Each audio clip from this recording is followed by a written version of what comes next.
अमेरिकी राष्ट्रपति Joe Biden और उपराष्ट्रपति कमला हैरिस ने आखिरकार चुनाव में हार मान ही ली।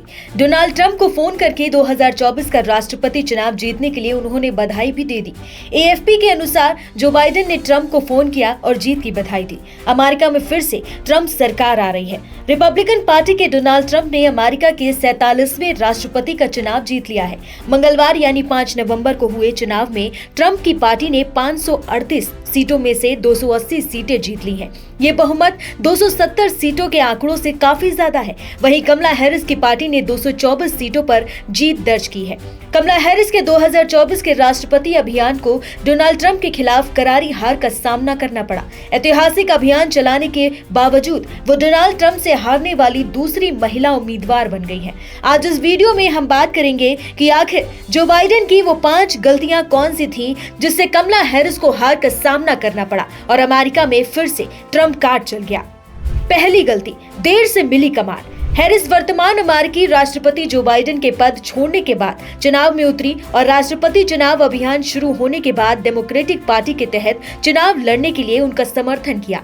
हैरिस का दौड़ में प्रवेश बहुत देर से हुआ क्योंकि जब तक वो दौड़ में शामिल हुई ट्रंप पहले ही बाइडेन से काफी आगे निकल चुके थे। बाइडेन राष्ट्रपति पद की दौड़ से हटना ही नहीं चाहते थे, लेकिन उनकी हालत को देखते हुए पार्टी ने उम्मीदवार बदलने का निर्णय कर लिया था।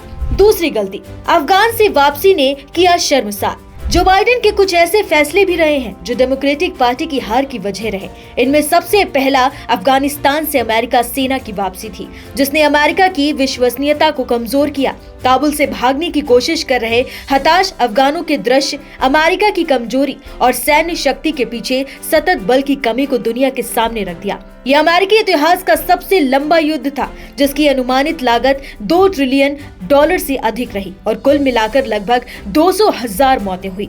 तीसरी गलती, पुतिन को कम आंका। बाइडेन की टीम ने रूसी राष्ट्रपति व्लादिमीर पुतिन और रूस को कम करके आंका। इसने पुतिन को लगभग हरी झंडी दिखा दी, जिन्होंने पश्चिम में कमजोरी देखी और यूक्रेन पर आक्रमण करने के अवसर का लाभ उठाया। बाइडेन के लिए यूक्रेन युद्ध एक महत्वपूर्ण जीत हो सकता था। युद्ध के दौरान विभिन्न बिंदुओं पर यूक्रेन जीत के लिए तैयार दिखाई दिया, लेकिन इसे सुरक्षित करने के लिए पश्चिम से पर्याप्त धन और हथियारों की आवश्यकता थी, जो कि बाइडेन टीम की तरफ से उसको मुहैया नहीं कराई गई। चौथी गलती, मिडिल ईस्ट में भड़की आग पर नहीं पा सका काबू। 7 अक्टूबर के बाद इजराइल की जवाबी कार्रवाई के लिए उसे जवाबदेह ठहराने में प्रशासन की विफलता से भी मुस्लिम मतदाताओं के बीच हैरिस को नुकसान पहुंचा। अमेरिका इस क्षेत्र में नेतृत्वहीन लग रहा था, जो शायद मतदाताओं को पसंद न आया हो। 13 महीने के संघर्ष में हैरिस को वामपंथी मतदाताओं का समर्थन नहीं मिला, क्योंकि उन्होंने बाइडेन प्रशासन पर नरसंहार का आरोप लगाया था। चुनावों से पहले लेबनान पर किए गए हमले के बाद अमेरिका की तरफ से बयान दिया गया कि इजराइल ने उसको इस बारे में कोई जानकारी ही नहीं दी, जिसके बाद लोगों का विश्वास भी बाइडेन प्रशासन पर कमजोर हुआ। पांचवी गलती, भारतीयों को भी किया नाराज। बांग्लादेश में जिस तरह से शेख हसीना सरकार का तख्तापलट किया गया, उससे पर्दे के पीछे भारत और अमेरिका के बीच मतभेद हुए। साथ ही यूएस पूरी तरह से भारत पर रूस संबंधों को लेकर शिकंजा कसना चाहता था, जिसके लिए उसने कनाडा में निज्जर मर्डर केस और पन्नू की हत्या में भारतीय अधिकारियों के हाथ होने की बात को भारत पर दबाव बनाने की कोशिश की। इससे अमेरिका में रहने वाले भारतीय भले ही खुलकर अपनी नाराजगी जाहिर न कर पाए हों, लेकिन उन्होंने बाइडेन प्रशासन के खिलाफ वोट न करने का मन बना लिया था।